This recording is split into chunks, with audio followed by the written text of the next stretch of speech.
Evangelho, sexta-feira depois das cinzas. O Senhor esteja convosco, Ele está no meio de nós.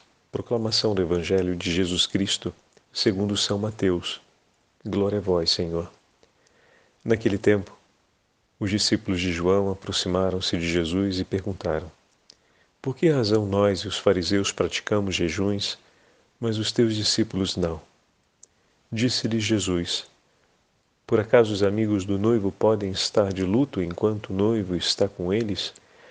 Dias virão em que o noivo será tirado do meio deles. Então sim, eles jejuarão. Palavra da salvação. Glória a vós, Senhor. Sexta-feira depois das cinzas, em nome do Pai, do Filho e do Espírito Santo. Amém. Queridos irmãos e irmãs, a Santa Liturgia nos entrega o 9º capítulo, porém, hoje, do Evangelho de São Mateus. Não mais o Evangelho de São Lucas, saltamos para o Evangelho de São Mateus e temos diante de nós o tema do jejum. O Evangelho nos é apresentado para nos trazer para junto da temática do jejum e da oração.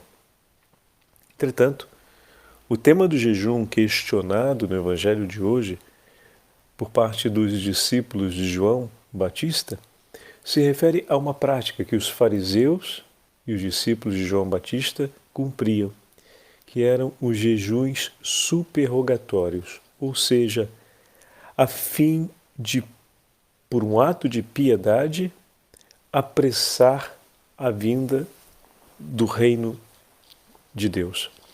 Então, na verdade, trata-se a vinda do Messias e a vinda do reino de Israel. Bom, não deixa de ser um ato com caráter reparatório, mas o objetivo maior era realizar um agrado a Deus para que o Senhor pudesse cumprir logo o tempo. Mas o tempo já se cumpriu. O tempo já se cumpriu. O jejum a qual o Senhor se refere não é ao jejum superrogatório. Isso é importante a gente ter claro, né? Eles questionam uma coisa e Jesus responde a outra. Os discípulos não jejuam porque o noivo está com eles, ou seja, eles jejuavam na espera para apressar o tempo para a chegada do noivo, que era o Messias. E junto com o noivo, o reino de Israel, o reino de Deus. Então eles esperavam que o Senhor, e jejuavam para que o Senhor cumprisse, para tentar apressar a Deus, digamos assim, né, a cumprir a promessa feita a Israel. Só que a promessa já foi cumprida e eles não veem isso. Então a declaração de Jesus, a primeira declaração de Jesus, o noivo já está no meio deles, é a resposta à pergunta. Depois Jesus introduz um outro tema. O tema de que, em um momento, será tirado do meio deles o Messias, será tirado do meio deles o noivo. E nessa época, os discípulos então jejuarão. E aqui o Senhor faz referência ao jejum de penitência, ao jejum pela ausência do noivo, ao jejum que nos remete à memória da sua presença e o desejo da sua companhia. A ausência do Senhor e, por conseguinte, o jejum, eles falam desse zelo penitencial para que o Senhor não mais se separe de nós. O jejum ele tem um caráter de, como vão os padres da igreja apresentar com muita frequência, associando, como São Cirilo de Jerusalém, associando a imagem do Cântico dos Cânticos, ele tem por característica trazer a memória da presença do amado. O que significa dizer que o jejum ele vem depois da presença, então ele é o tempo em que se faz a memória dessa presença quando o Senhor é ausente. A ausência do Senhor, toda vez que a alma ofende a Deus, toda vez que a alma se separa pelo pecado, ela vive a ausência. E uma vez tendo provado a dor e o horror da ausência e suplicado a presença desse Senhor, a sua misericórdia, o tempo de penitência é aquele tempo que marca o compromisso com essa misericórdia recebida. E aqui a gente faz um link com o que viemos falando desde a quarta-feira.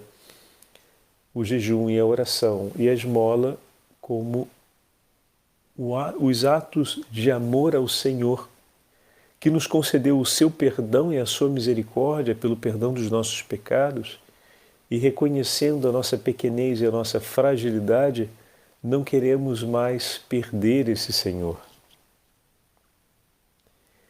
Precisamos empreender, se não conseguimos pelo caminho da pureza, pelo caminho da penitência, precisamos empreender um compromisso de amor zeloso por aquilo que o Senhor nos oferece.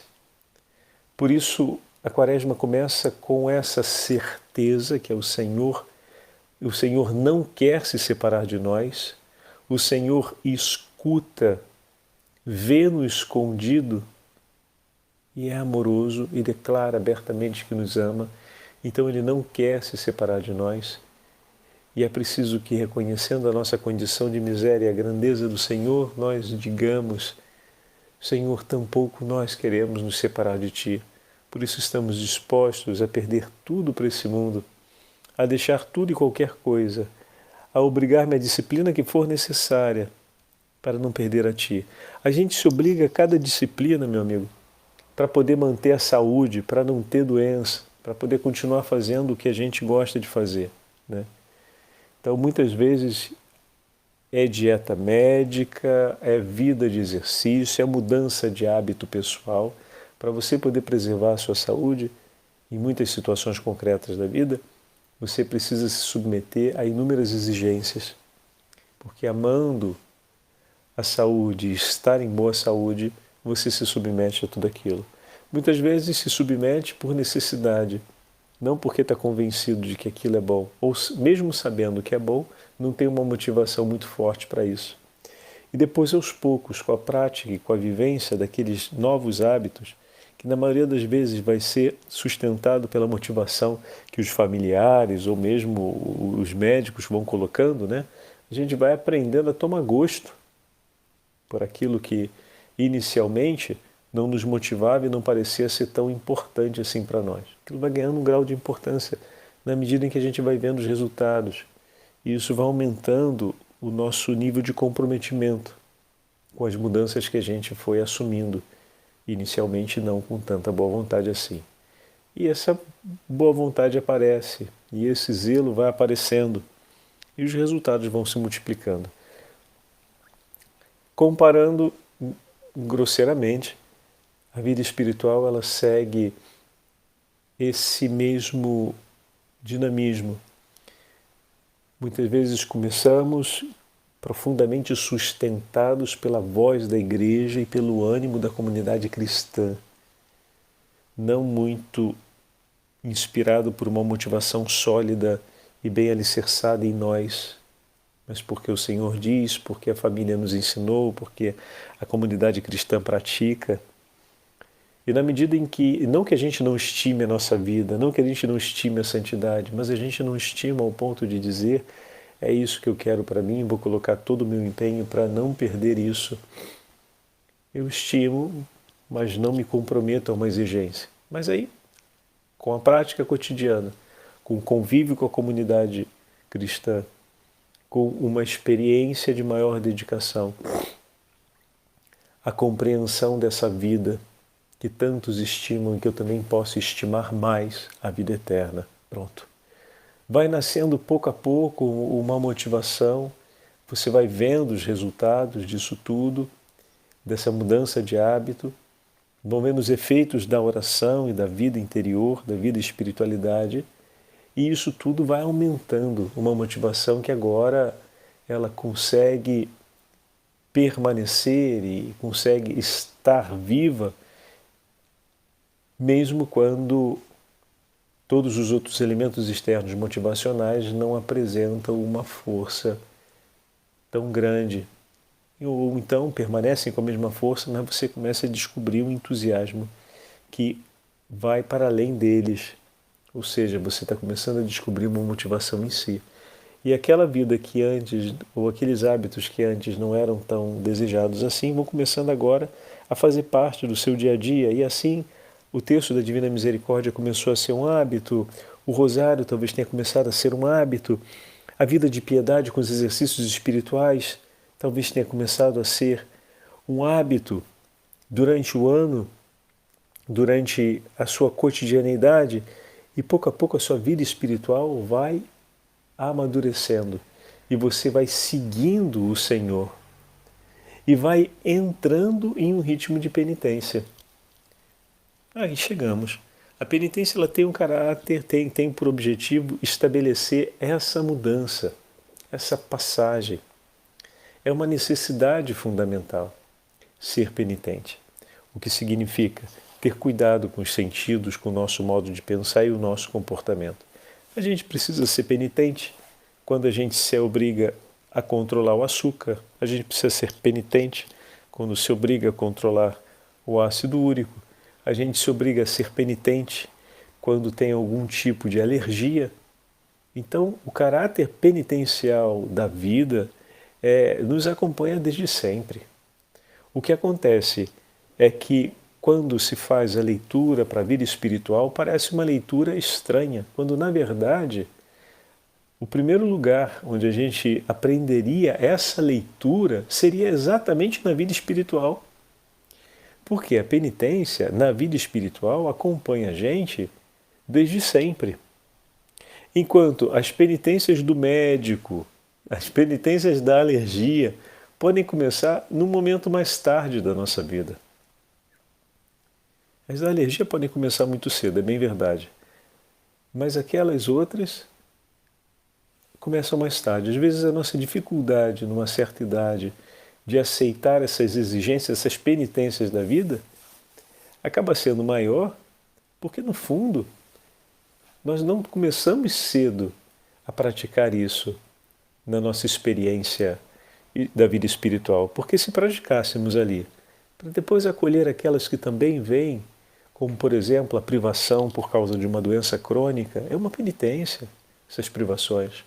As privações por conta de uma necessidade de saúde, como um processo alérgico intestinal ou um outro tipo de processo, como, por exemplo, o controle das taxas do sangue, sejam glicêmicas ou de gordura ou outra qualquer, os controles hormonais, bom, tudo isso são penitências que nós poderíamos receber com muito mais docilidade se desde da nossa juventude cultivássemos as penitências espirituais que já nos falam a respeito disso, de privações que assumimos para o bem da nossa vida, para o cuidado da nossa vida. E nesse caso, o cuidado com a vida eterna, né? Então, quando falamos de reduzir o alimento na quaresma, aumentar os gestos de cuidado com os mais pobres através da oferta da esmola, através do exercício da caridade, recolhermos-nos mais tempo em oração, não é que estamos fazendo um quantitativo como se fosse uma meta de uma empresa que durante uma época do ano precisa ter uma produtividade maior para fechar o balanço anual. Então, naquele período do ano, a gente tem que fazer uma produtividade maior. Não é isso. Não pensem a vida espiritual da quaresma como um período de maior produtividade sobre esse aspecto, em confronto ao restante do ano, em que essa produtividade não é exigida. Não, pelo contrário. A quaresma é o período em que a gente faz uma exercitação maior daquilo que vai nos acompanhar por uma inteira vida. É um espaço privilegiado, onde as leituras bíblicas, onde a liturgia e onde o chamado à vida pastoral da igreja focaliza essa experiência. Então é um período privilegiado do exercício de todos esses bens espirituais, de todas essas práticas espirituais, que vão nos acompanhar a vida inteira, ou o ano inteiro, favorecendo a nossa vida espiritual e a nossa participação nas graças que recebemos da ressurreição de nosso Senhor, através dos sacramentos. Então, que bom ter um período do ano onde toda a afluência dos atos da Igreja e do exercício sacramental da Igreja e pastoral me favorece nessa compreensão e me ajuda a intensificar essa prática. Poderemos dizer, grossamente comparando, seria um período de workshop, de oficina, né? Para que no restante do ano possamos colocar isso em prática na nossa cotidianeidade, na hora de acolher, por exemplo, as contrariedades da vida, na hora de fazer as nossas pequenas renúncias por amor ao Senhor, nas sextas-feiras em que podemos oferecer isso com mais tranquilidade, nos momentos concretos que a vida nos coloca, muitas vezes o jejum e a oração nos acompanha na súplica pela necessidade de um filho, pela necessidade de um parente, pela necessidade de uma comunidade ou da nossa nação. Então, em outros momentos, a gente vai ser chamado a exercitar o maior ato de piedade no confronto dos mais pobres, intensificando a caridade por causa de uma tragédia que tenha acontecido ou por causa de uma necessidade imediata que o nosso pároco trouxe em relação a algumas famílias da nossa comunidade, ou por conta de uma situação concreta que aconteceu com um membro da nossa pastoral que está passando por um momento difícil. Enfim, em tantos momentos concretos, na ordinariedade da nossa vida, nós vamos ser chamados a viver a renúncia de si mesmo, o seguimento de Jesus mais estreito, o abraçar a cruz, o entregar a vida por amor ao irmão. E todos esses atos, para serem cumpridos, precisam de uma alma que é continuamente educada à prontidão e à disposição interior ao amor de Jesus. Uma alma que sabe fazer memória desse amor, que tem um exercício perene de gratidão por esse amor, que já conheceu, infelizmente pelo pecado de outrora, o que é ficar longe desse Senhor, e sendo alcançada pela misericórdia, sente o desejo de jamais deixá-lo e coloca meios e se empenha para isso. E dessa forma, essa mesma alma, quando vê as situações que aparecem na cotidianeidade da vida, sabe estabelecer as medidas justas para continuar amando, renunciando a si mesmo, praticar a caridade quando for custosa, debruçar-se sobre o bem do próximo quando for necessário, sem colocar algum limite para as coisas que Deus lhe pede. Então, veja como a Quaresma tem uma importância para todo o nosso ano, não apenas uma preparação para a Páscoa enquanto um tipo de workshop para aquela ocasião ali. A Páscoa de cada dia, o encontro com o Senhor que fazemos cotidianamente, o Senhor que está no meio de nós, que nós proclamamos com tanta veemência, o Senhor esteja convosco, Ele está no meio de nós. Eis aqui a Páscoa que celebramos. Nós que já vivemos como peregrinos, né, nesse mundo, em direção a Jerusalém Celeste, perseveramos aqui com a esperança e a alegria que se antecipa na celebração da Santa Liturgia e dos mistérios da Igreja.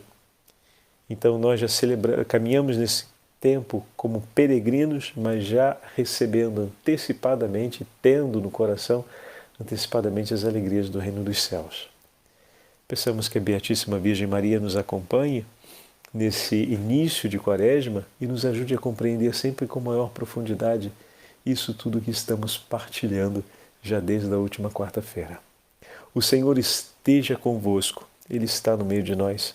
Pela intercessão da Beatíssima Virgem Maria e de São José, abençoe-vos o Deus Todo-Poderoso, Pai, Filho e Espírito Santo. Amém. E meus irmãos e minhas irmãs, não deixemos passar a ocasião de bem celebrarmos uma Santa Via Sacra com a nossa comunidade paroquial nessa primeira sexta-feira dentro do tempo da Quaresma e em todas as demais sextas-feiras, juntos, rezarmos com a nossa comunidade a Via Sacra. Porque tesouros dos céus nos são oferecidos com as indulgências quando bem celebramos a Via Sacra em comunidade durante o período da Quaresma. E vale a pena recolher esses tesouros e confiá-los à Virgem Maria, para que sejam distribuídos às almas mais necessitadas. E, Padre, e se eu quiser ter para mim? Pode também, pode, é seu. Eu fiz o compromisso de entregar tudo para ela, que como uma boa mãe ela sabe distribuir àqueles que têm maior necessidade, que estão precisando mais. E quando chegar a minha vez como necessitado, eu tenho certeza que ela há de recolher com carinho o que for preciso em meu favor. Me confio inteiramente às mãos da minha Santíssima Mãe, diante de todos os dons espirituais que a Santa Igreja me oferece. E convido vocês a também darem um passo de coragem e de amor com a Virgem Maria nesse período da Quaresma, através desse ato de misericórdia, entregando a ela todos os bens espirituais para que ela possa cuidar sem que nada se perca e tudo possa ser aproveitado em favor dos mais necessitados. Amém.